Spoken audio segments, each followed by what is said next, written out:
keep a clean house. I think people function best in a clean house. I do a lot of cleaning around here. I think that everyone should participate in that. You can come to the park and just stand around, but I don't know how useful that really is. I think that we also need to just generally find the process again, because people are facilitating. I don't know that they're facilitating. There's not a lot of like real just infrastructure in a lot of the things that we do, and I think that we should do that. We should consider the info tent and how, you know, there's not really anybody in it all the time. There needs to be someone in there all the time to give out information, because that's what the info tent is for. And we've just got to do what we say we're going to do when we're going to do it all the time. It's a human problem. Because this is like being an activist and living in the park, and it's a full-time job. Yes. And you've got to be professional when you do your work. I try to have a very good work ethic. I think everyone should do the same.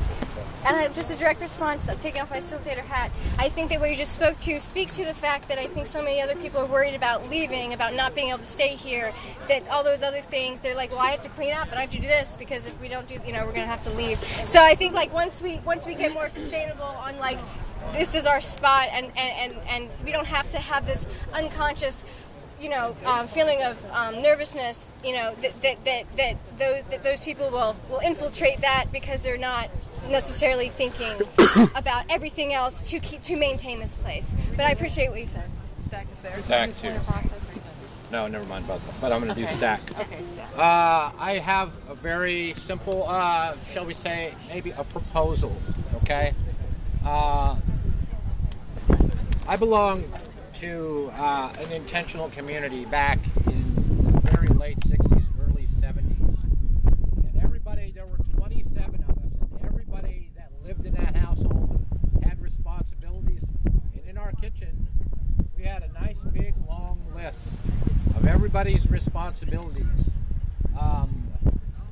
And you could make deals with other people to get them to, if you wanted to do something else. But the bottom line is I think my proposal is this, is that we create a specific list of responsibilities with regard to the maintenance of the camp. Your name is on it, your specific responsibility, and it's your baby. Plain and simple. You know, that's how I would maintain my own home by myself. I mean, I'm a list of one. So, I don't see why that would not be a feasible way to go. Are you proposing more of a workforce idea? I'm proposing a chore list. Chore list. Okay, so a chore list. Okay. And I agree. It's part of the reason I want to move parks, honestly. I feel like there's this overlying attitude when we came in here that we couldn't say that somebody couldn't sleep here, that we couldn't say that, like, you know, this person can't take part or whatever, and I still want to keep it that way. But I also feel like if you're here and you're doing absolutely nothing to contribute in any way whatsoever, I don't know what to do about that. You know what I mean? Like I want it to be a requirement that, like, if you're here, you have to, like, sign up for a chore every day. If you're sleeping here, right? If you're sleeping here, you have to do something to contribute. Something. Rake that side of the yard, or take out that trash can, or videotape. Say, hey, what's up? My foot hurts, or whatever. You know what I mean? Like something concrete. Yeah. Well, not even just make a connection, but like if you're unable to do physical labor, help us research something. If you're unable to, like, clean up your spot, tell a person that's able so that they can help you. Like, be responsible for your shit. And like the more that we have people that are living here without contributing, it's draining everybody else. And that's why, like, it's ridiculous that we're spending our entire days, some of us, cleaning. Like, we're freaking adults. You know, like, take your trash out. pick up your stuff. Like, that's your cup. You know it's your cup. Throw it away. Put your dish in the dish bin. If you see the dish bin's full, don't say, somebody needs to do the dishes. Go do the freaking dishes. Like, that's pretty much it. And I feel like if we were in a different space, we could enforce that shit immediately. Whereas here, everybody's gotten used to the idea that they don't have to do anything. So. One thing that I just want to point out, with Richmond, we had an issue where some people, we had the same kind of issue with, like, people needing to, you know, participate and stuff. And, like, just kind of focus on what Bailey said. Like, you don't have to do, like, super big projects, but a little something. But I definitely want to stay away from this hierarchy or this principle of, I've heard some people say that maybe if you don't contribute, you don't eat. That's crap. Like, I want to stay away from that, and I want to stay away from, like, basically, like, hierarchies of, you know, people saying, like, those type of things. Like, you know, like, you can participate in some way and you'll get what you need. You know, like, nobody's going to go hungry here. And if that does happen, I'll block and walk the fuck away. I don't like the idea of a chore chart of any type. I think that as adults, you should clean up after yourself. I think that people need to be caught up on cleaning up after yourself. If everybody cleans up after themselves, then we won't have to be cleaning up stuff. I think that putting the people who live in the camp to work, I don't like the way that sounds. It just doesn't come off very, very good to me, because there's a lot of people here who don't sleep in the park. So what are they going to be doing? And no one says that they're really doing anything. Maybe they are, maybe they aren't, but we don't know that. And I just don't like the idea of having like a camp workforce for things that people should do just because that's what you do when you're a human being and you live life. You clean up your mess. Okay. Well, a lot was just said. Yeah, I'm not in favor of having a permanent chart either for most things. I mean, we do have semi-permanent positions like treasurer and stuff like that. I would like to see a sign up for things like cooking and to encourage people on the internet that is something they can do off-site and bring, because I don't know, maybe I just haven't been looking in the right place, but I haven't seen as much of that lately. And I would be okay with things like that, like having a weekly sign up, so that people don't feel like they're making a huge long-term commitment. But yeah, this is my thing I can do for the occupation.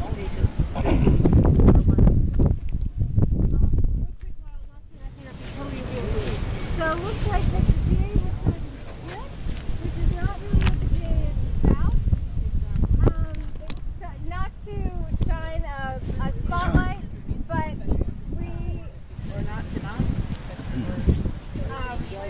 I feel like we would like to bring attention to the fact that there is a GA over here. That's GA.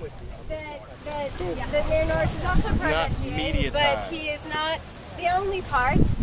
I'm sorry.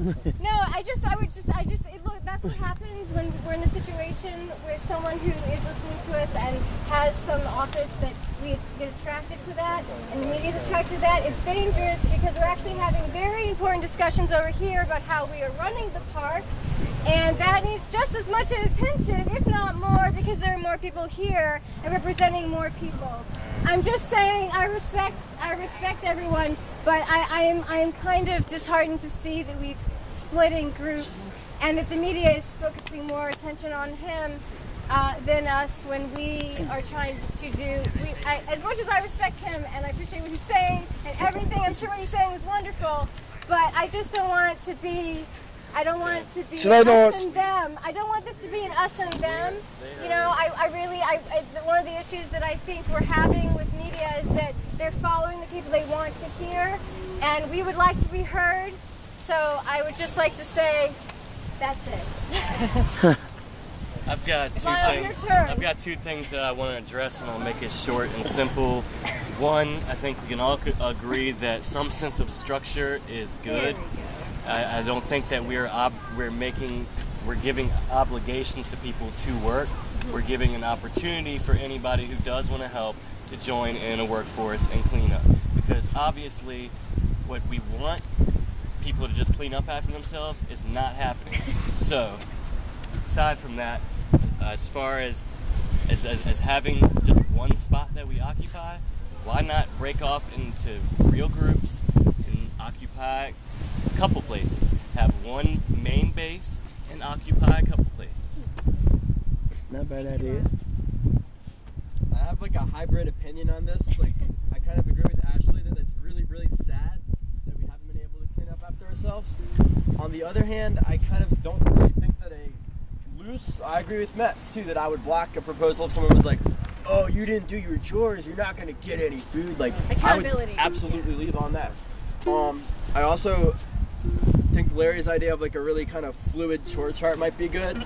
You know, just so that there's a point person who can be like, dude, why hasn't this happened? Come on, man. Like, you signed up for this and like you haven't done anything, dude. Come on, man. Because there are some things like the trash pile. We can all do as much as we want, but we're gonna have 30 trash bags over here if we all clean up. We need people that are like, all right, so your job for this week is to find a place to bring that to, and then that stuff can actually get done instead of all of us like Community. throwing stuff. Community does. And we seriously put up something on Facebook, and within like less than an hour, like we had the majority of that trash taken out. So it's just taking the effort to do it. Yes. So it would be nice to have a laptop here all the time. The second thing is I just, you know, weren't we seeking donations or something? Yeah, I don't know why we would split up. That's just my gut reaction to that. It seems like the problem isn't there's not enough people here. So join us. Everyone join us. I really hate the idea of telling people you didn't contribute so you have to leave, like that. I mean, that makes me physically uncomfortable thinking about that. And yet, I experience personally often being the only person who's calling people on their bullshit and then getting attacked by a large group. And that's not okay. And if we're all going to be here and this is going to work, I think that two things have to happen. And that's that maybe we don't have a rule, but we need a social norm, to use a sociology term. We need it to not be socially acceptable to be in this camp and not be helping. And we need to back each other up on that. And if you see somebody who's like sitting around and another person goes up and he's like, hey, can you help me with this because this needs to get done? And then that person says, oh, you can't tell me what to do, and starts making a big scene, go over and say, yeah, you know, we can't tell you what to do, but you want to be part of this community, you got to be part of this community. So backing each other up, I think, is like, yeah, that needs to happen for this to work at all, ever. I think communication is key on this issue. I think you should take it upon yourself if you're in this group and you happen to be here in the park, and then if you see somebody who's like not cleaning up their mess or like leaving stuff around, then yeah, you could go up and say something to them. But you don't have any control over anyone but yourself. And you're telling people that they've got to do this or this and that, it's just never going to work. This isn't high school, so socially we can't be like pushing people to certain sides of the fence. I think there's already an issue with separation from people not realizing that homeless people come in all different forms. Some of them have issues like drinking or drugs. Some of them are like me, you know. Some of them are like Bailey. Some of them live in this park, and we're doing what we got to do. We just need everybody else to continue to do what they have to do. We have to work together. This is what this is about. And I just think having any kind of like, it alienates people to have some sort of chore chart or whatever. And I don't think it's a good idea. Lyle, you're last on staff. Are we just addressing the workforce, or can I? We're talking about camp logistics. So basically, I don't think that we would be separating from each other if we occupied different spots. I think we would make it more convenient for people, say, possibly who are too lazy to walk to this park or whatever park we choose, to have the option to where there's possibly a movement going on near them. And we would all collect, we would all be part of the same movement. Just because we're not in New York doesn't mean we're not part of Occupy New York or Wall Street. You know? Colleen, I'm going to close the tab. homeless has to do with cleaning up after yourself. Just by the object of saying, like, you have this going on in your life, so we can't expect you to clean up after yourself. That's creating a division that doesn't need to be there. And every single person who is in this park is physically capable of cleaning up their shit. And we don't need to baby people. We don't need to make exceptions. And holding people to a standard of a society is different than making arbitrary rules. Thank you, Holly. I'm going to close. Oh, no, Kate Bailey. That's fine. Keep going. I'm not trying to. The only reason I proposed a chore chart is that I'm thinking of, like, okay, so I've lived in houses before with roommates, right? And if we take turns taking out the trash, it's easy to forget whose week it is, right? So if you have, like, something on the board that says, like, you're doing trash this day, I'm doing trash this day, so-and-so's doing trash this day, like, it just makes it easier for everybody to remember. And, like it or not having a chore chart is getting us where we're at right now. This whole idea of, like, everybody clean up after themselves, it's not happening. It's just not. And you see it, like, when you clean the park today, it's just not. And so, like, if we don't put people, I don't want to say in charge of, but, like, if we don't say, like, you're the point person on this thing today, and it could be once a week for all we know, you know what I mean? Like, you're in charge of your shit, but in addition to your shit, you're also in charge of raking that section of the yard every Tuesday, or making sure that on Wednesdays the dishes go to the Haven, or whatever it is, you know what I mean? Like, if we split it up individually and say, like, I'll do this today, and we just make a big list, like, how is that not a good idea? I really don't see how having more organization is a bad idea. It's not mandatory. It's just like, I have a direct response. I thought that that's why we have working groups, because working groups should be working on different things. If we had working groups organized to the point where we knew who was in them and what they were doing, then we could, make the raking or things like that, part of whatever. I think that might be a better way to. Okay, we'll keep talking about this. Perhaps